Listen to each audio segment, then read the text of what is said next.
Hey marketers, welcome back. We are going to jump into what I think is one of my most favorite topics in the world, personal branding. I love how marketing can connect to all different majors through this topic. And I'm kind of a personal branding and career nerd. So I'm super excited about this and getting to just walk through some important information with you, get ready for all the things that are to come in your careers, and really just start thinking about what is it that I might want to do with my life. And I understand some people, they know exactly what they want to do. Maybe they've known since they were 5 years old. Maybe they're going in the family business. Maybe something happened when they were in high school and it just inspired them, and they know exactly what they want to do when they grow up. Maybe that's you. Maybe you're in a different boat. Maybe you've heard of some things and you think, gosh, that could be interesting. And you want to explore your options, but you're not sure yet. And that's okay too. And then you could be in another boat. Maybe you're in the boat that says, I have no idea what I want to do. I think marketing is interesting, or I think accounting is interesting, or maybe you picked a major because that's what one of your parents does. I've met a ton of major people who say, well, I'm going to be an accountant because my dad's an accountant and that's what I know. So that's what I want to do. Or I've met people who say, I'm majoring in business, or I'm majoring in, whatever it is, because that's what my parents want me to major in. Or I've even met students who say, I'm majoring in business because I want to be a mechanic. But my grandparents are paying for college. And so I figured majoring in business would help me own my own repair shop someday. So there's a ton of different boats you could be in. Maybe you just really don't know what you want to do, and that's okay too. But my encouragement for you in this section is just to really start thinking about what it is you might want to do. If you're not sure, start thinking about ways that you can explore different areas. We're going to talk in this first career or personal branding module a little bit about some more practical stuff. We're going to walk through the personal marketing plan assignment. We're going to walk through a resume. And then in the second career module, we're going to walk through more of the job search stuff and really exploring that area of personal branding. So personal branding is really just thinking of yourself as the product. So as we go through every chapter in this entire textbook, in this entire class, you really can bring it back to yourself as the product, and you are promoting yourself. You're creating a marketing plan for yourself, for employers to recognize your strengths and want to interview you and want to hire you. For maybe you want to own your own business. And so maybe your focus is on investors and banks and other people other networking and contacts that you might want to pursue as sort of your target market, in addition to what you think your product or service will do for a certain market of people. And so you can really take each of these different sections. For example, we can talk about segmentation and looking at how can we break up the world of employers into employers that we want to focus on. Maybe it's a certain type of job that you want, right? A lot of times that's going to be based on your major, and that's going to help you narrow down your focus. Maybe it's a certain industry that you want to work in. Maybe you really want to work in the textiles industry or the oil and gas industry or the fashion industry. And so there are lots of different ways that we can narrow down that segmentation piece by breaking up the entirety of all the jobs out there and the areas that you could go into, and really trying to focus in on what makes sense for you. Okay, think about yourself as the product. What makes sense for you as the product in terms of as you continue to grow as a college student, what kinds of things might you need to do to make yourself a more attractive product for that target industry or employer or type of job that you want to pursue in the future, right? So think about that. Is it that you need to join a club, right? That you need to be more involved on campus?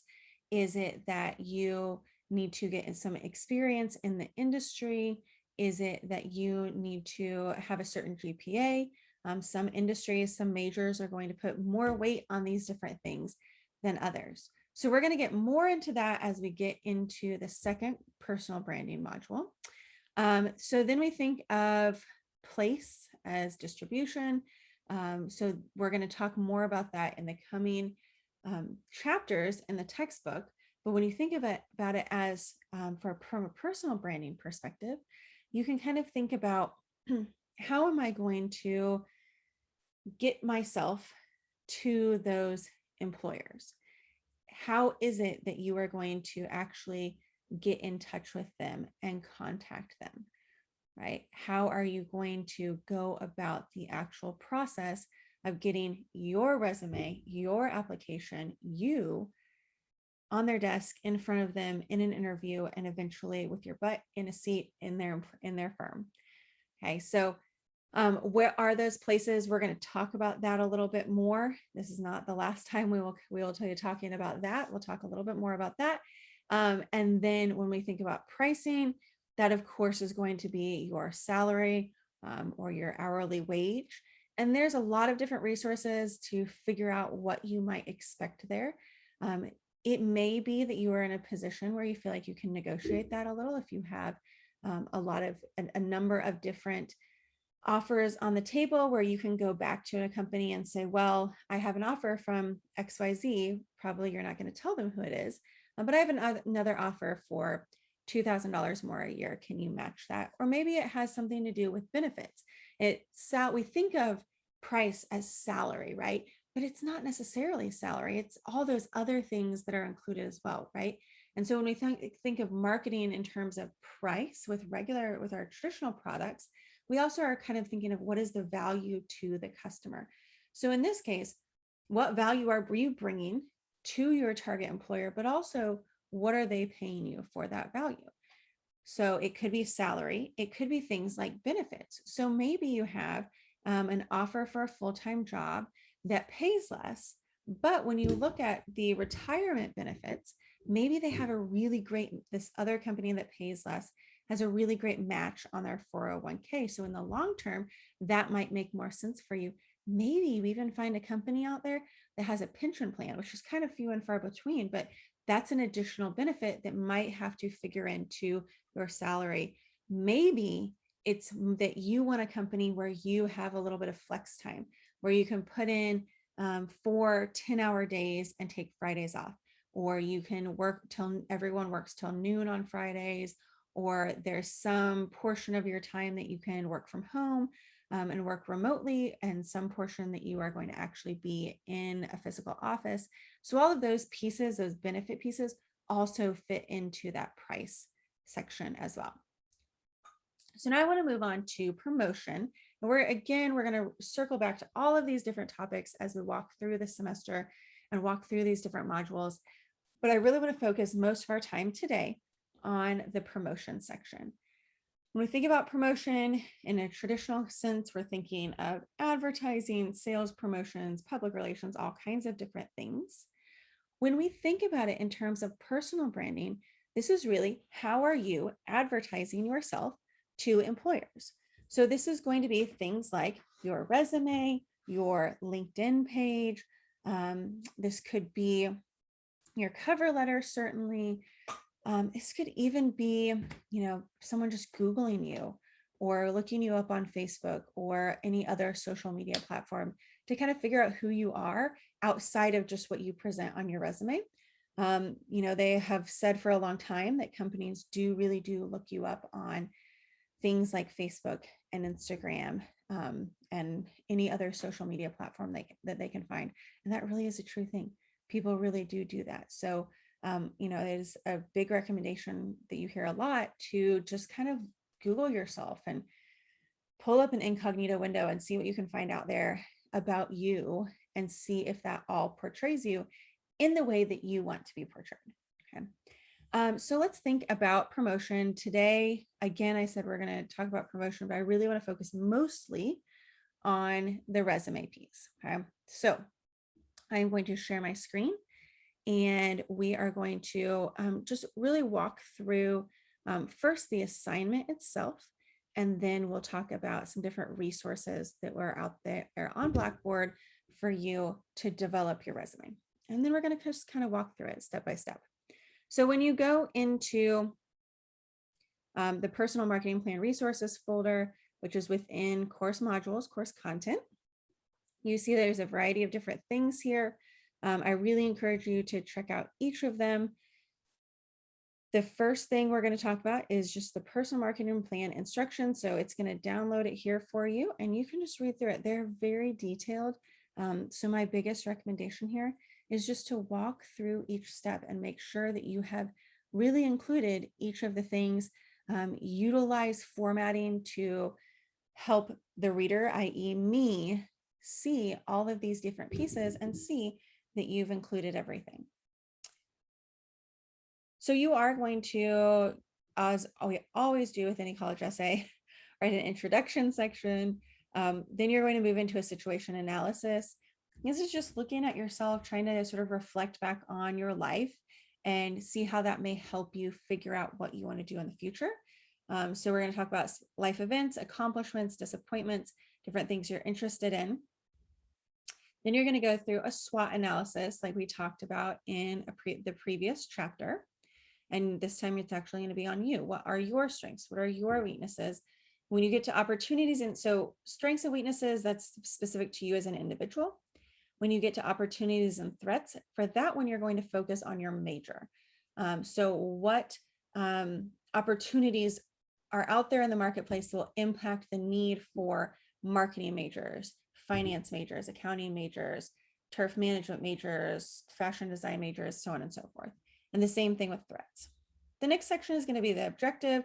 This is just sort of taking a long view of your career and looking at where do you, if you could really get to exactly where you want to be in 10 years, where would that be? We talked a little bit about the target market already. This is going to give you some really specific directions in terms of how to narrow that down. We haven't talked about positioning yet, but we will coming up. And this is just creating a positioning statement. It's very simple, just fill in the blank. We talked a little bit about the marketing mix just in this module here in this video, but you're going to also walk through that in your paper, right? You as the product, what is the pricing, what is your place, and then the promotion, which is what we're talking about more in depth today. And then the last step is really going to be your action plan. What things do you need to do between basically today or this semester and when you graduate to get that first entry-level job in order to catapult you into that long-term 10-year goal? And then of course you will include any references that you used at the end. So if you have any questions about the instructions about this, please let me know. Definitely check out the FAQ because that's also going to give you a lot of good information, questions that I've been asked in the past that can help guide you along the way. I'm just going to point out a couple of things here. You will do an elevator pitch. That's a 2-minute just networking pitch about yourself. There's more instructions on Blackboard, some great videos and examples to watch. So please check those out. And that will help you develop your elevator pitch. Then we have resume resources. So if you click here, it's going to give you a lot of different things. And I will actually probably be adding more to this list in terms of just other articles that I find periodically that I think would be valuable to you guys as you are pursuing those career goals and trying to figure out what you want to do and trying to find those jobs. So you can check out each of these. We're going to walk through them together. So some of you may have a resume already. Some people, when they come into the class, do not, and that's okay either way. But when we look at resume content, this is just talking about just really walking through each of the steps of creating a resume.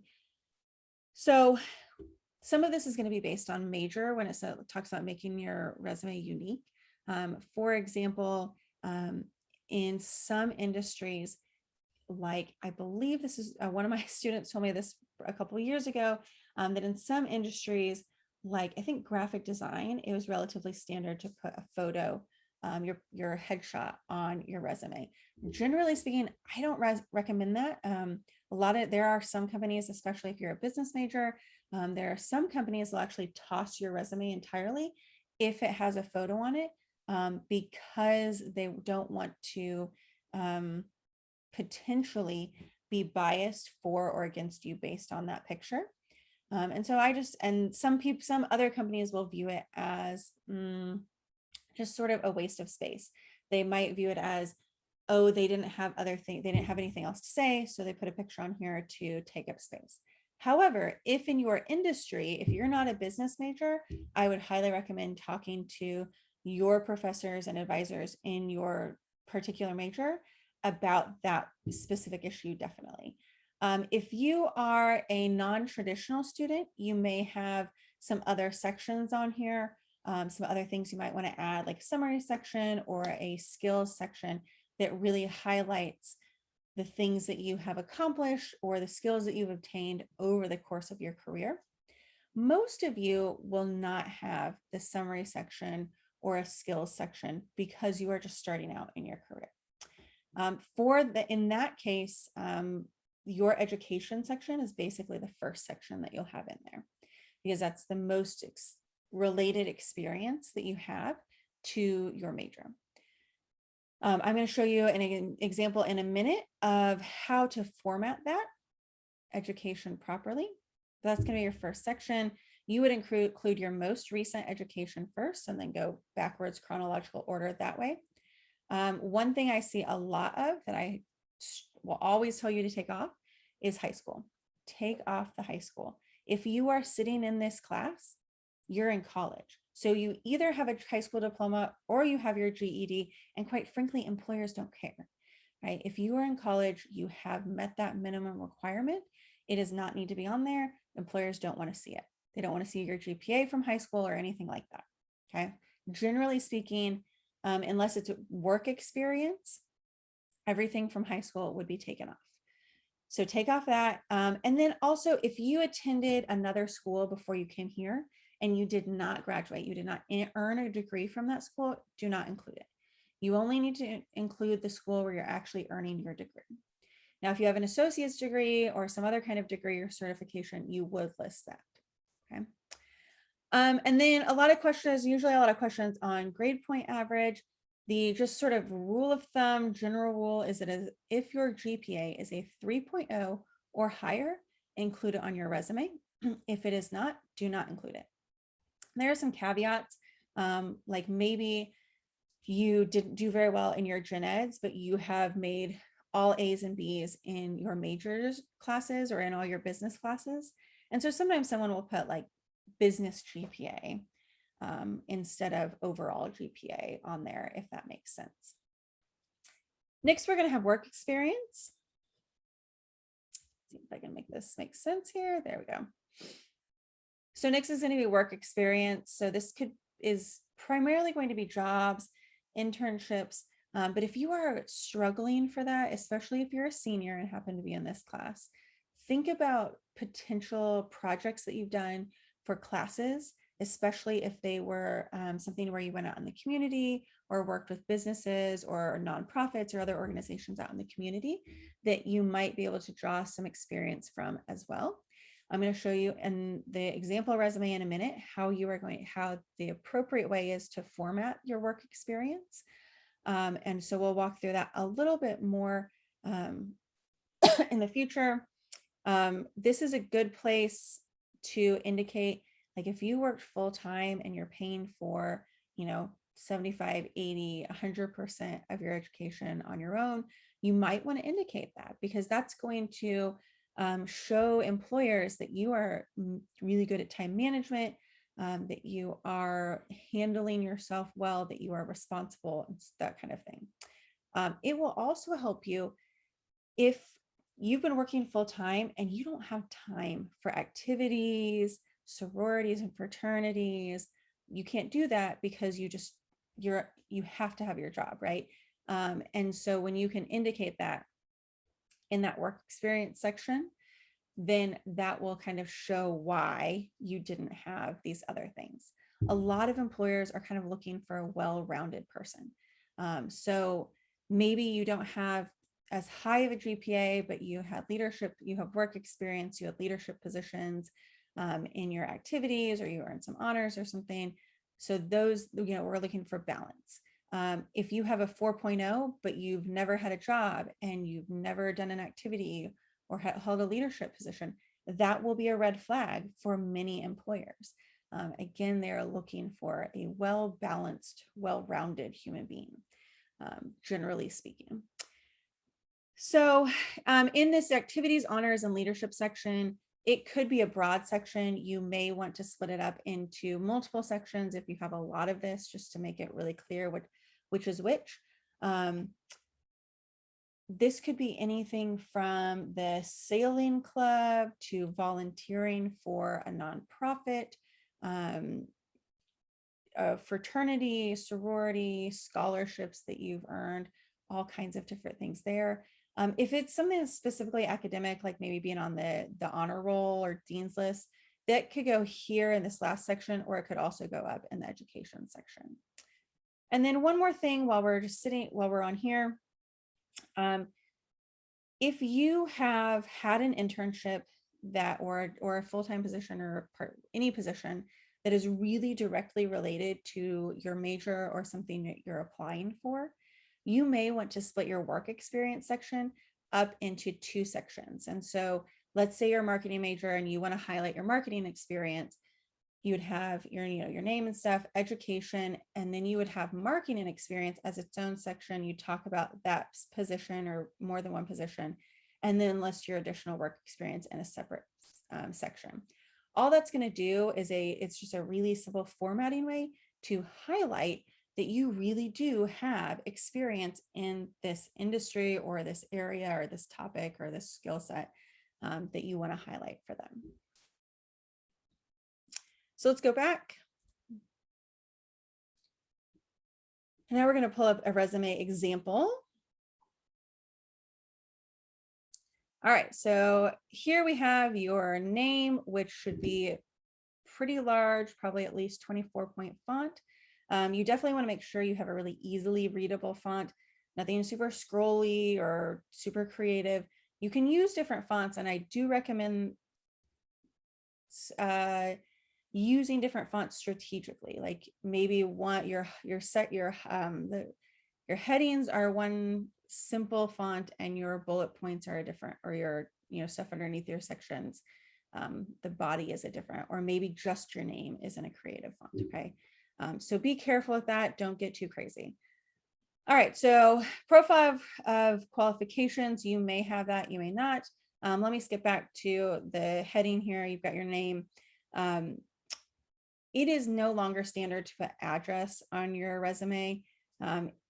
If you are just graduating college, you don't necessarily even need city and state on there, but some people will put that on there. I would just put definitely email and phone number. And a lot of times people will put a link to their LinkedIn profile here too.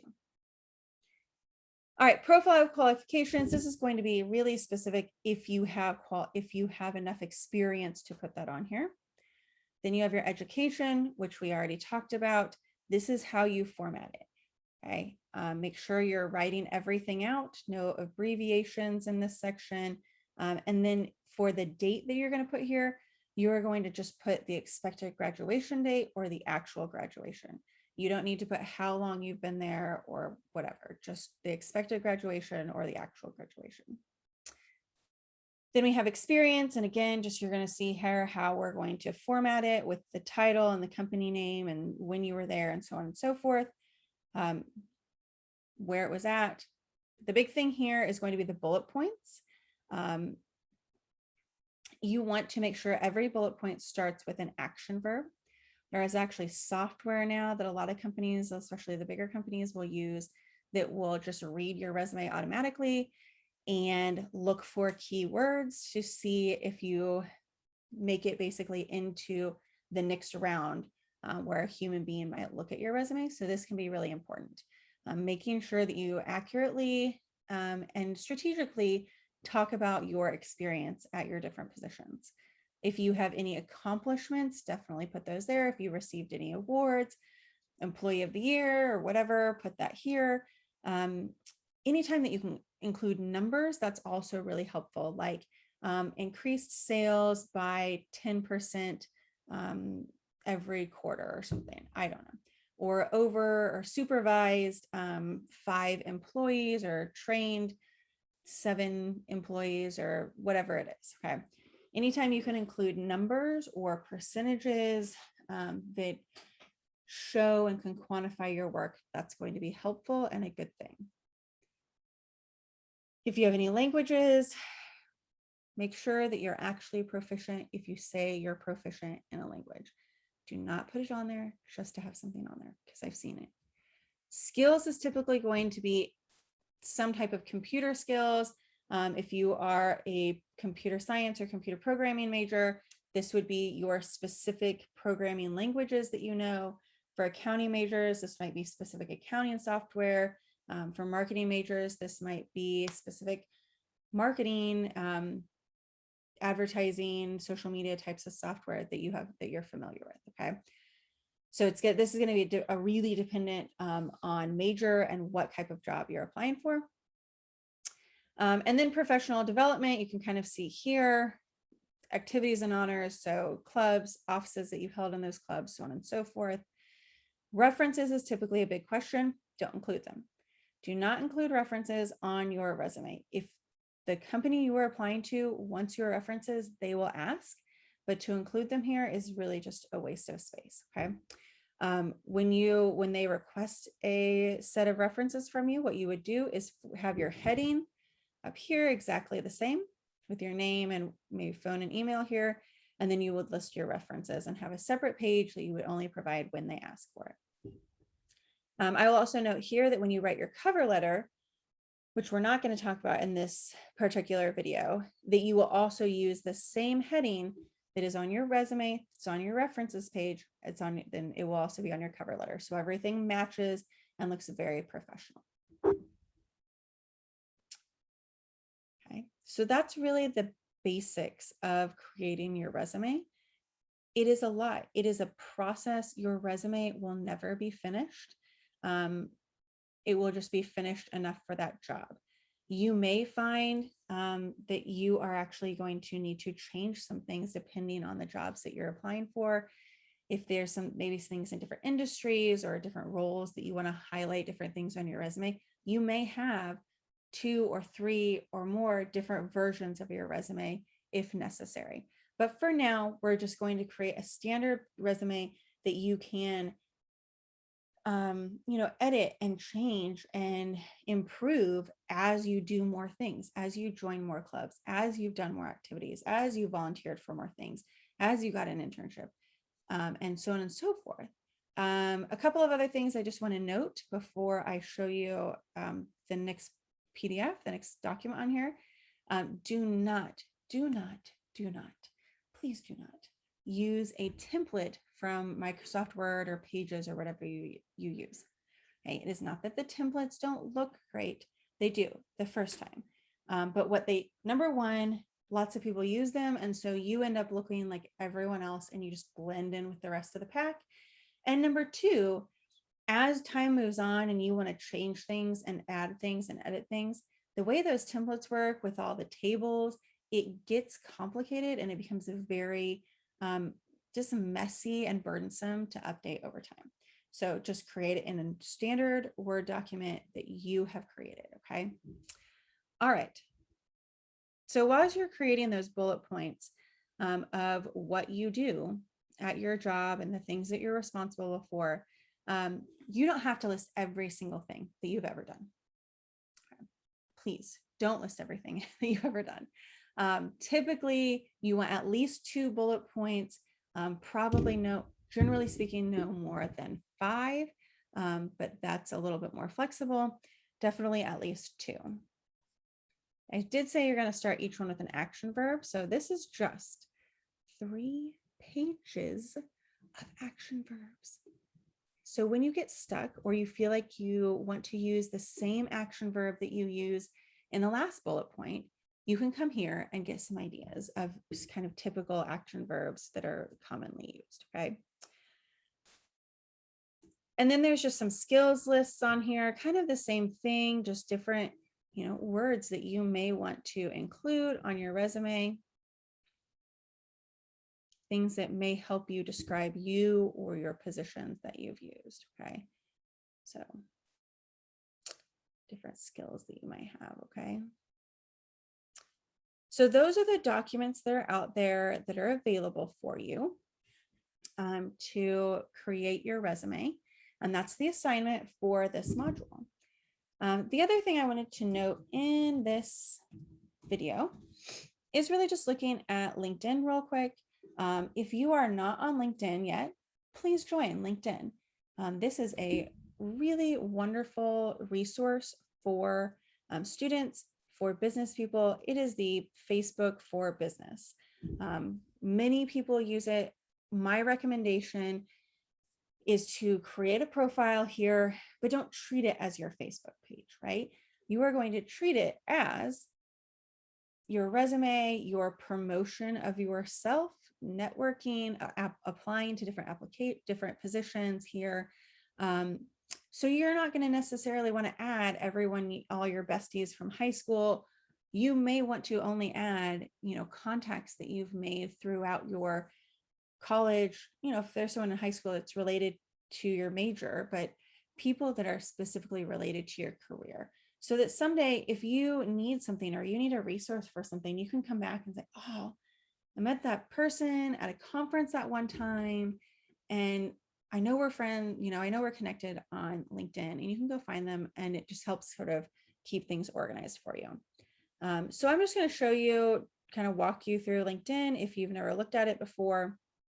It does kind of look like Facebook. You've got your own profile and your news feed of different, things that people have posted. You are going to, you can like and follow different things just like you do on Facebook or Instagram. You can follow hashtags, you can follow people, you can follow companies. Okay.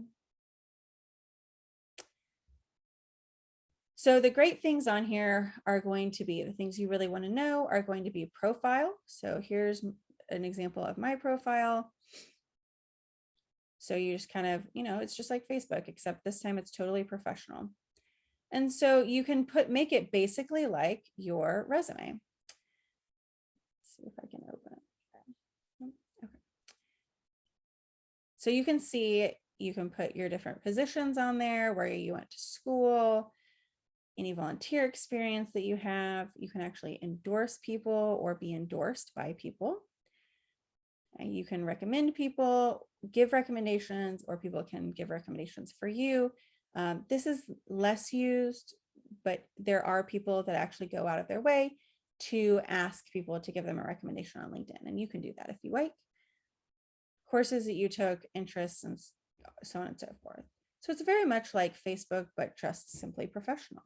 You can post on LinkedIn and that too. So we're going to talk more about LinkedIn when we get to the actual job search module, which is going to be personal branding module number 2. But you can look at all kinds of jobs out there and search by places. You can search just remote jobs. There are probably millions of jobs listed on LinkedIn. So I highly recommend it as a place to go to look for jobs. So we're going to come back to that in the future for the next module. Okay, friends, that was a long, didn't feel long to me, but it might have felt long to you. Kind of look and step-by-step process of creating a resume. Again, guys, it's a process. It's not expected to be perfect the first round, and that's why we're going to do it now.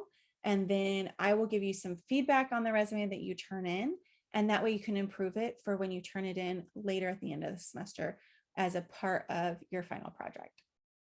And then it will be also ready for you to apply to internships and full-time positions when you're ready to do that. Okay, so I am excited to see your resumes. It's a fun way for me to sort of get to know each of you a little bit better. I love getting a chance to kind of give feedback on those. It can be a long process, trying to go back and forth and make sure everything is just right, but it will pay off in the end, that you spent that time, that you took the time to make everything just right, that you really took the time to think about your resume and put it together the right way, and optimize it for what you want to do with your life. So that is the end of this video. I am going to just look forward to the next time I get to look at those resumes. So we'll watch for that feedback to be posted on Blackboard, and we will go from there. And I will see you back for the second career module in a few weeks. In the meantime, after this module, we'll be moving back into the textbook for Unit 2 of the textbook. So thank you, everyone. And I hope you have a fantastic day. Bye now.